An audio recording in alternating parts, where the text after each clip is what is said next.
E ele fala também, falem sobre os casos Lava Jato que vão do TRF4 para a CNJ, por ordem do Toffoli. Não só isso na sala 3. Aí vamos entrar nesse ponto, uma decisão, um despacho do Toffoli, que inclusive derrubou a investigação lá, o processo administrativo em relação ao Apio. Então o juiz Fernando Apio vai voltar para a 13ª Vara, vai reassumir o caso. Lembrando que quando ele foi afastado pelo TRF4, da 13ª Vara, ele justamente estava começando a se debruçar sobre esse ponto que o CNJ levantou agora, que foi o sumiço do dinheiro Esse é o ponto. dos acordos de leniência. Esse é Aliás, o é um ponto. grande mistério. Como é que você some, assim, nem os tais corruptos listados todos pela Lava Jato conseguiram esconder dinheiro como escondeu a própria Lava Jato. Eu vou te falar, isso aí é uma bomba sem tamanho, porque essa insistência do TRF4 em manter sob sigilo, porque você tem um outro escândalo aí, que é o escândalo da Camargo Corrêa, que pagou 600 e tantos milhões, 80 e tantos por cento seria para a Lava Jato, com a coordenação da Transparência Internacional Brasil. Daí o Apio abre o sigilo, começa a investigar, o TRF4 imediatamente tira ele, coloca um outro juiz que decreta sigilo. Por que sigilo? Então, o que eu acho é o seguinte, essa insistência do TRF4 de manter esse sigilo, para mim, já superou em muito a tentativa de blindar, de solidariedade política ao Sérgio Moro ou ao Deltan Dallagnol. Não tem explicação. Hoje eu publiquei um artigo em cima de uma conversa com um sujeito que conhecia por dentro a Odebrecht.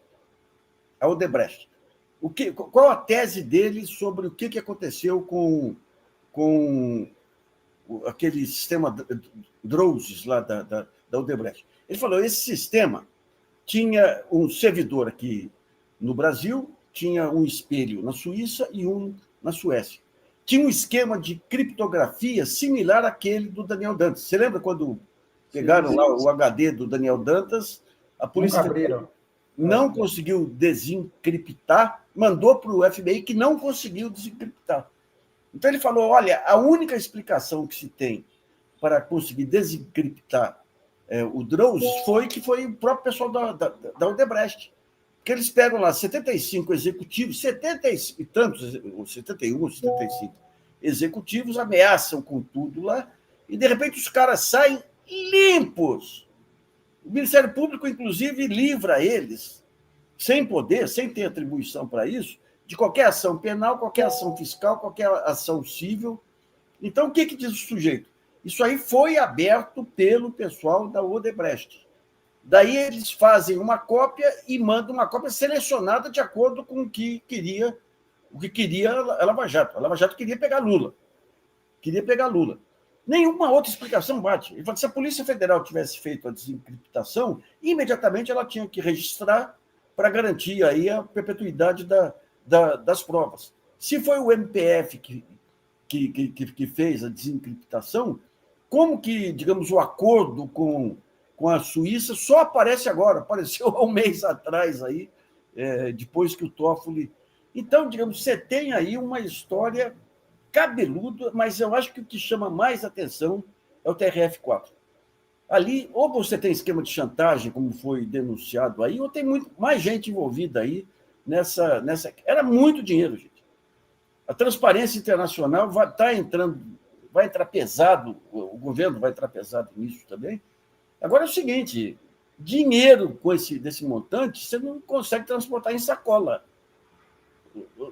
Ou seja, a COAF, que o Sérgio Moro queria colocar embaixo dele quando virou ministro da Justiça, vai fazer agora o levantamento. E o Eduardo Apio voltando, quebra o sigilo novamente,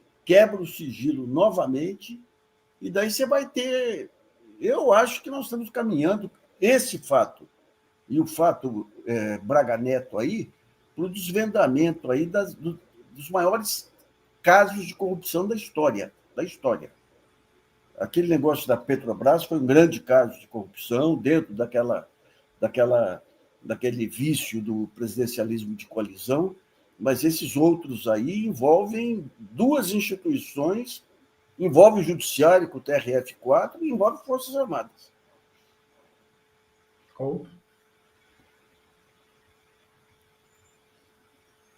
Outro. Entrou agora? Entrou? Sim, sim. Opa, eu estava aqui com o meu microfone desligado aqui. Mas qual que é a questão agora? Se é já mesmo do Nassif? Não, era mesmo. Não, a gente estava falando aí sobre Lava Jato, essa volta do Acre e tudo mais. Na realidade, enfim, o que a gente viu no TRF4 durante todo o processo, né, da Lava Jato, e acho que foi bom o Nassif ter lembrado aí desse tribunal, é que o TRF4 foi, na realidade, uma ponta avançada da 13ª Vara de Curitiba. Né? Tanto é assim que, e eu acho que isso é uma das coisas que precisa ser mais lembrada, quando houve aquela queixa feita relativamente à questão disciplinar atingindo o Moro. Do vazamento, da gravação do grampo que pegou a conversa da então presidente Dilma com o ex-presidente Lula, ex naquele momento, né? O que aconteceu? Houve uma queixa, ele não poderia ter, primeiro, tornado pública aquela gravação, segundo, ter feito aquela gravação, porque ele próprio já havia determinado que os grampos estavam suspensos. Terceiro, menos ainda de tudo, não poderia ter grampeado a presidente da República. E aí, quando chegou isso na vara responsável, ou seja, lá no TRF4, para avaliar essa questão, qual foi a decisão do relator referendada pela maioria do plenário ali?